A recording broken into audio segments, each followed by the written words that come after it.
شام یعنی سیریا میں آج 1.5 لاکھ سے زائد لوگ لاپتہ ہیں جو اغوا ہوئے اور خفیہ جیلوں میں قید کیے گئے، جن کو شدید ٹارچر کیا گیا۔ جیسے جیسے مختلف خفیہ جیلیں دریافت ہو رہی ہیں، ویسے ویسے دل دہلا دینے والے مناظر اور حقائق سامنے آ رہے ہیں۔ When you hear about innocents being killed without any reason and for nothing, and we understand in Syria what the meaning of losing dear member of the family or dear friend or anyone you know in such a horrible crime.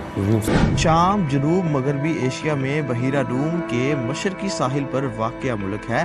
1946 میں شام کی آزادی کے بعد ملک میں سیاسی استحکام نہ تھا، جس وجہ سے سماجی، مذہبی اور سیاسی گروہوں میں شدید تصادم تھا۔ 1971 میں شام پر حافظ الاسد کے زیر اثر آمرانہ حکومت چلائی گئی، جس میں قومی سلامتی اور استحکام کے ساتھ ساتھ اسرائیل قابض علاقوں سے آزادی کا منصوبہ کیا گیا، جس کے لیے ہتھیاروں اور آرمی پر بہت زیادہ بجٹ شامل تھا، جس کے باعث ترقی اور دوسرے عزائم کے لیے بجٹ بہت کم رہا۔ یوں ہی یہ شاہی قسم کی حکومت جاری رہی اور ملک کے حالات شدید خراب ہوتے رہے۔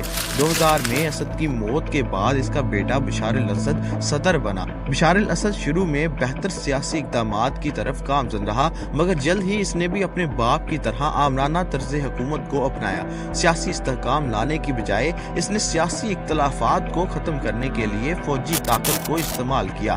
2011 میں ظلم سے ستائی ہوئی عوام آخر خانہ جنگی پر اتر آئی اور شام میں سول وار کی ابتدا ہو گئی۔ مارچ 2011 میں شام کی حکومت، جس کی قیادت بشار الاسد پر تھی، ان کو اپنی اتھارٹی کے لیے ایک بے مثال چیلنج کا سامنا کرنا پڑا۔ پورے ملک میں جمہوریت کے حامی مظاہرے ہونا شروع ہو گئے۔ مظاہرین نے آمرانہ حکومت کا مطالبہ کیا، جس کی بنیاد حافظ الاسد نے 1971 میں رکھی تھی۔ حکومت نے پولیس، فوج اور دوسرے سیکیورٹی فورسز اداروں کا استعمال کیا۔ 2011 کے اختتام تک حکومت مخالف لوگوں نے فورس کی شکل اختیار کر لی اور 2012 میں باقاعدہ سول وار کا آغاز ہو گیا۔ جو تنازع بڑھا، حکومت نے مخالفین کو القاعدہ جیسی تنظیموں سے منسلک ہونے اور دہشت گرد قرار دیا، جو ملک کی سلامتی کو نقصان پہنچانا چاہتے ہیں۔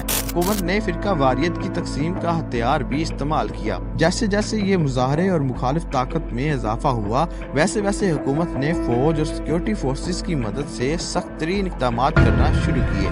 2011 ہی سے اسد کے حامی اور مخالف عالمی طور پر ملکوں کے مابین تقسیم کا سلسلہ شروع ہو گیا۔ جن ممالک کو اسد کی حکومت سے فائدہ تھا، وہ اس کے حامی اور باقی مخالف ٹھہرے۔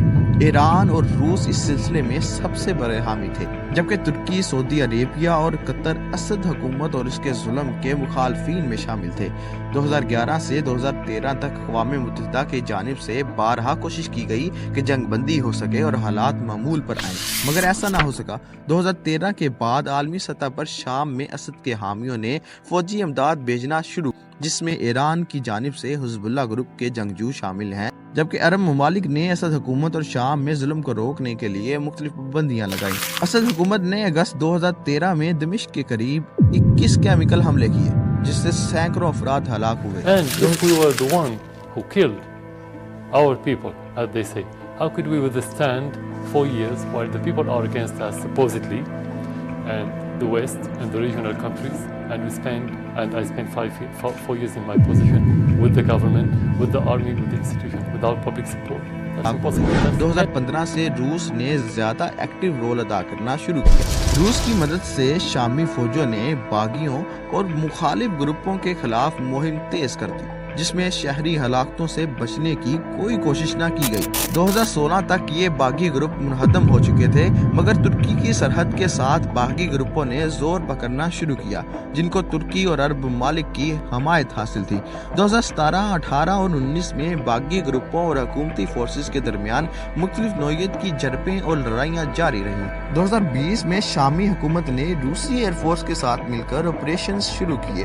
ان آپریشنز میں ترکی سرحد کے ساتھ موجود باغی گروپوں کے خلاف بہت شدید حملے کیے گئے۔ ان حملوں میں درجنوں ترک فوجی مارے گئے، جس سے تنازع بڑھ گیا۔ ترک فوج نے براہ راست شامی فوج کے خلاف کارروائی کی، لیکن جلد ہی معاملہ ختم ہو گیا۔ روس اور ترکی کے طرف سے باغیوں اور شامی فوج کے مابین عارضی جنگ بندی پر بات چیت شروع ہو گئی۔ آخر 2023 تک جنگ تقریباً ختم ہو چکی تھی۔